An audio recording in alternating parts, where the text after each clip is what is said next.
morning to everybody. Morning, ma'am. Honorable Principal Ma'am, Honorable Colonel Raghav ji, Honorable Pankaj ji और Honorable आप सभी मेरी छोटी छोटी बेटियां और बेटे। आज हम बेटी बचाओ इसके बारे में कुछ चिंतन करने वाले हैं। एक्चुअली ऐसे बोलने की जरूरत ही क्या है कि बेटी को बचाना है, क्यों हम नहीं कहते हैं कि बेटों को बचाना है ना? कभी हमने सुना तो नहीं, रियली ना? कभी हमने सुना ऐसा तो नहीं कभी कि बेटों को बचाना है। हम तो खाली अभी सुन रहे हैं, मीडिया में सुन रहे हैं, न्यूज़पेपर में सुन रहे हैं, सभी लाइन्स निकल रही है, ऐसा हो रहा है वैसा हो रहा है। सबका सब्जेक्ट क्या है? मेन सब्जेक्ट है कि बेटी को बचाना है। क्यों ऐसा कहा जा रहा है? और हम दूसरी भी बातें देख रहे हैं कि सोसाइटी में क्या हो रहा है। सोसाइटी में जब हमने न्यूज़पेपर देखा तो न्यूज़पेपर में हमें हर एक पेज पे कुछ न कुछ बेटियों को, महिलाओं को कुछ न कुछ अनाचार, दुराचार, अत्याचार होते हुए हम न्यूज़पेपर में पढ़ रहे हैं, टीवी की न्यूज़ में हम देख रहे हैं, सीरियल में देखा जाए तो वैसा ही पाया जाता है। माने मीडिया में भी इसका रिफ्लेक्शन हम देख रहे हैं। तो ये जो पूरा माहौल जो तैयार हुआ है, तो इस माहौल को बदलने के लिए हम क्या कर सकते हैं? मैं तो बहुत छोटी हूँ, मैं तो बहुत इतनी सी जान हूँ, लेकिन ये सभी कलेक्टिवली अगर कुछ हमने सोचा, कुछ हमने किया तो इसमें बदलाव सा आ सकता है। तो अगर ये पूरे दुनिया का पिक्चर अगर देखा जाए तो पूरे वर्ल्ड में सबसे ज़्यादा कन्या भ्रूण हत्या जो होती है वो सबसे ज़्यादा इंडिया में पाई जाती है। इंडिया के बाद में चीन में होती है और बाकी देशों में, यूरोपियन कंट्रीज में, अमेरिका में, इंग्लैंड में ये कन्या भ्रूण हत्या होती ही नहीं है। लेकिन हम ऐसा कहते हैं कि हमारी भारतीय संस्कृति बहुत उच्च संस्कृति है, लेकिन अगर हमने देखा तो पूरे भारतवर्ष में, भारत देश में कन्या भ्रूण हत्या कितनी हुई इसका कैलकुलेशन कोई रिसर्च सोसाइटी ने किया है तो उनका ऐसा कहना है कि गए 30 इयर्स में केवल 30 साल में 1.5 करोड़ से भी ज्यादा, 1.5 करोड़ से भी ज्यादा बेटियां माँ के गर्भ में ही जन्म लेने के पहले मारी गई है। सोचो कि 1.5 करोड़ डेड बॉडीज अगर हमारे आगे पीछे हो तो क्या हम एक तो भी डेड बॉडी देख सकते हैं? क्या एक भी डेड बॉडी हम देख सकते नहीं है? ये तो नन्ही मुन्नी सी जान है जो इनोसेंट है, जो निष्पाप है, जो नेचर का तत्व है, जो ईश्वर का प्राण तत्व है। और ऐसी नन्ही मुन्नी छोटी सी मासूम की बेटी को जन्म लेने से पहले ही उसको मारा जाता है, जिसका कोई दोष नहीं है, उसने कोई अपराध किया नहीं है, उसका कोई गुनाह नहीं है, लेकिन फिर भी इस मासूम बेटी को मारा जाता है। और वो भी 1.5 करोड़ से भी ज्यादा बेटियां कोख में मारी जाती है। एक्चुअली देखा जाए तो माँ का जो कोख होता है, उदर होता है, उसको तीर्थ क्षेत्र कहा जाता है कि जहाँ से एक नया जीव जन्म लेता है, एक नई जीवन सृष्टि निर्माण होती है। और इस जीवन सृष्टि को इसलिए जननी जगन माता कहा गया है हमारे संस्कृति में। तो ये तीर्थ क्षेत्र रहने वाले इस क्षेत्र को, कोख को स्मशान भूमि करने का बहुत बड़ा महापाप हमारे आजू बाजू में हो रहा है। और ये जो बेटी है, जो माँ के कोख में है, माँ के उदर में है, माँ के पेट में है, वो अपनी माँ को कह रही है कि माँ, तेरी पिताजी की, दादा दादी जी की बातें कल रात में सुनी मैंने माँ। आप सबने मिलके ऐसा डिसाइड किया है ना कि कल मुझे डॉक्टर अंकल के पास ले जाना है। नहीं माँ नहीं, मुझे डॉक्टर अंकल के पास मत ले जाओ माँ, मुझे डॉक्टर अंकल का बहुत बहुत डर सा लगता है माँ। डॉक्टर अंकल बड़ा बड़ा इंस्ट्रूमेंट लेंगे, बड़ा बड़ा शस्त्र लेंगे और मेरे सर को कुचल देंगे माँ। मेरे इतनी सी नन्ही सी मुन्नी सी जान, मेरे इतने छोटे छोटे हाथ पैर मार देंगे, काट देंगे और मेरा ये डेड बॉडी, मेरी ही इतना सा शरीर अस्त व्यस्त हुआ वाला शरीर माँ वो गली में फेंक देंगे, कुत्ते आएंगे उसको चबाएंगे माँ। क्या आप इस मेरी शरीर की हालत आप देख सकती हो माँ? आप ये क्या मेरे लहू से लथपथ हुआ शरीर देख पाती हो?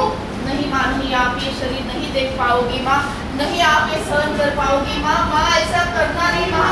क्या मेरा दोष है? क्या मैंने अपराध किया है? क्या मैंने किसी को तकलीफ दी है माँ? नहीं माँ, मैं कोई जिद नहीं करूंगी। न मुझे कोई मिठाई चाहिए, न खाने में कुछ पकवान चाहिए। मुझे कल की रोटी भी मिली ना माँ तो भी चलेगी माँ। आधी रोटी से मैं 2-2 दिन का गुजारा कर लूंगी माँ, लेकिन माँ मुझे जन्म लेने दो। नहीं माँ, नहीं नहीं, मुझे नए नए कपड़े नहीं चाहिए। दीदी के पुराने हुए कपड़े भी मुझे चल जाएंगे माँ, मैं उससे चला लूंगी माँ, लेकिन मुझे जन्म लेने दो माँ। मुझे तेरे गोदी में खेलना है, तेरी उंगली पकड़ना है, पापा की उंगली पकड़ना है, स्कूल में जाना है, बहुत बहुत पढ़ाई करनी है माँ, बहुत ज्ञान मुझे लेना है माँ, तेरी सेवा करनी है, दादा दादी की सेवा करनी है, समाज की सेवा करनी है माँ। माँ आपको नहीं लगता है माँ कि सावित्रीबाई फुले मेरे माध्यम से इस दुनिया में आएंगी? माँ आपको नहीं लगता है कि जीजा माँ मेरे रूप से इस धरती पर आएंगी? माँ आपको ऐसे नहीं लगता है कि झांसी की रानी बनने की उम्मीद लेके मैं इस दुनिया में आऊंगी? लेकिन कब माँ? जब तुम मुझे जन्म देगी तो ही ना। तो ये बेटी की पुकार है जो अपने दिल से वो माँ के पेट में से बात करती है कि माँ ऐसा मत करो। और फिर भी 1.5 करोड़ से भी ज्यादा बेटियां इस भारतवर्ष में मारी गई है। तो कन्या भ्रूण हत्या रोकने के लिए 11 पॉइंट एक्शन प्लान कहा गया है, हमने बनाया हुआ है कि ग्राम सभा लेना है, ग्राम सभा में ठराव को पारित करना है, सबको इसमें इन्वॉल्व करके लेना है। शुगर फैक्ट्री का ठराव है, म्युनिसिपल कॉर्पोरेशन का ठराव है, बेटी के लिए एफडी बना सकते हैं।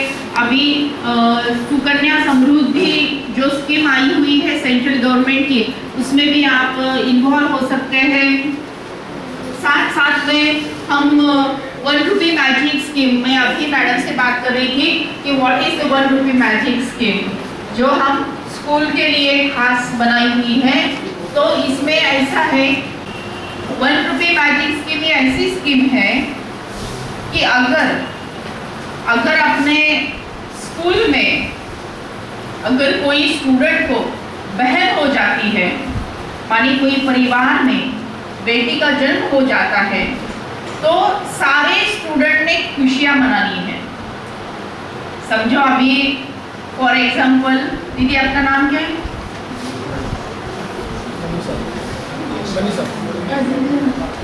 वनीशा। समझो वनीशा को बहन हो गई है, तो उन्होंने फिर आके बोला है कि अरे मेरे घर में बेटी मुझे बहन हो गई है, छोटी सी नन्ही सी प्यारी सी। और तो फिर इसके खुशी में, यानी इसने तो खुशी मनानी है, लेकिन इसके खुशी में पूरे स्टूडेंट्स ने इन्वॉल्व होना है, माने खुशियां मल्टीप्लाई होना चाहिए। तो वो खुशी मनाने के लिए उसको कन्या जन्म आनंद उत्सव ऐसा कहा जाता है।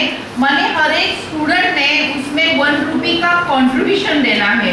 तो 1 रुपी कंट्रीब्यूशन करके जितने भी पैसे रुपए इकट्ठा हो जाएंगे, उसमें वो छोटी नन्ही मुन्नी बेटी को कुछ क्लॉथ्स लेने हैं, कुछ मिठाई लेनी है, माँ के लिए भी कोई क्लॉथ्स लेने हैं और माँ के सासू जी के का भी सम्मान सत्कार करना है। माने कन्या जन्म आनंद उत्सव मनाना है। अक्सर ऐसा पाया जाता है हमारी सोसाइटी में कि बेटे का जन्म हुआ तो खुशियां मनाई जाती है, ऑटोमेटिक खुशियां मनानी जाती है, लेकिन बेटी का जन्म हुआ तो सभी नाराज और उदास होते हैं। तो ये नाराजगी को दूर करना है, उदासी को दूर करना है और उसके जगह हमें आनंद और खुशियां वहाँ पे निर्माण करनी है। तो इसको कहते हैं कन्या जन्म आनंद उत्सव और 1 रुपी मैजिक स्कीम। तो मैंने मैडम से बात की तो उन्होंने कहा कि इस स्कीम में हमारी स्कूल कंट्रीब्यूट करेगी। मैं आपसे भी राय लेती हूँ, क्या आप 1 रुपये का कंट्रीब्यूशन अपने बहन के लिए करने के लिए तैयार हैं? तो हाथ ऊपर कीजिए। चलो देखो 100% हाथ ऊपर आ गए हैं, 100% हाथ ऊपर आ गए हैं। सभी 1 रुपये मैजिक स्कीम में कंट्रीब्यूट कर रहे हैं। चलो जोर से तालियां बजाएं। सबने अपनी आंखों को मूंदना है, आंखें बंद करनी है। बंद आंखों के सामने भारत माँ का, भारत माता का नक्शा बनाए रखना है, इमेज बनाए रखना है और मेरे पीछे ऊंची आवाज में इस प्रतिज्ञा को हमें लेना है। भारत मेरा देश है, भारत मेरा देश है। सारे भारतीय मेरे बांधव हैं, सारे भारतीय मेरे बांधव हैं। मेरे इस देश में स्त्री पुरुष समानता रहने के लिए, स्त्री पुरुष समानता रहने के लिए हम सदैव प्रयत्नशील रहेंगे, हम सदैव प्रयत्नशील रहेंगे। स्त्री एक महान शक्ति है, स्त्री एक महान शक्ति है। वह शक्तिशाली माता है, वह शक्तिशाली माता है। बेटा अगर कुल दीपक है तो, बेटा अगर कुल दीपक है तो बेटी कुल की दीपिका है, बेटी कुल की दीपिका है। इनका आदर सम्मान करना, इनका आदर सम्मान करना यह हमारा कर्तव्य है, यह हमारा कर्तव्य है। भविष्य में हम दहेज नहीं लेंगे, हम दहेज नहीं लेंगे, हम दहेज नहीं देंगे, हम दहेज नहीं देंगे। हम कन्या भ्रूण हत्या नहीं करेंगे, हम कन्या भ्रूण हत्या नहीं करेंगे, नहीं करने देंगे, नहीं करने देंगे। हम स्त्री जन्म का स्वागत करेंगे, हम स्त्री जन्म का स्वागत करेंगे। हर बेटी का सम्मान कराएंगे, हर बेटी का सम्मान कराएंगे। ऐसी प्रतिज्ञा हम आज ले रहे हैं, हम आज ले रहे हैं। बेटी बचाओ बेटी पढ़ाओ, बेटी बचाओ बेटी पढ़ाओ। इस अभियान में हम शामिल हो रहे हैं, हम शामिल हो रहे हैं। आंखों को खोलना है, हाथ नीचे लेना है। भारत माँ की जय। Vande Mataram. My name is Divya and I am studying humanities 12th B। और मैं इन्हें थैंक्स करना चाहती हूँ कि इन्होंने यहाँ आके हमें ये सब सिखाया कि हमें कैसे अपने सिस्टर्स की अपने घर में किस तरह से अपने बहनों की इज्जत करनी चाहिए, दूसरों को रोकना चाहिए कि वो किसी भी तरीके से इस हद तक ना जाए कि अपने पेरेंट्स को दुख पहुँचाएँ। और जैसे हमारे जो पेरेंट्स हैं वो जैसे बाहर जाते हैं तो काफ़ी ऐसी चीज़ें होती हैं जो जैसे हम बाहर जाते हैं तो मेरी मॉम को बोली जाती है कि आपकी बेटी है आप बेटा कर लीजिए, but my mom was secure.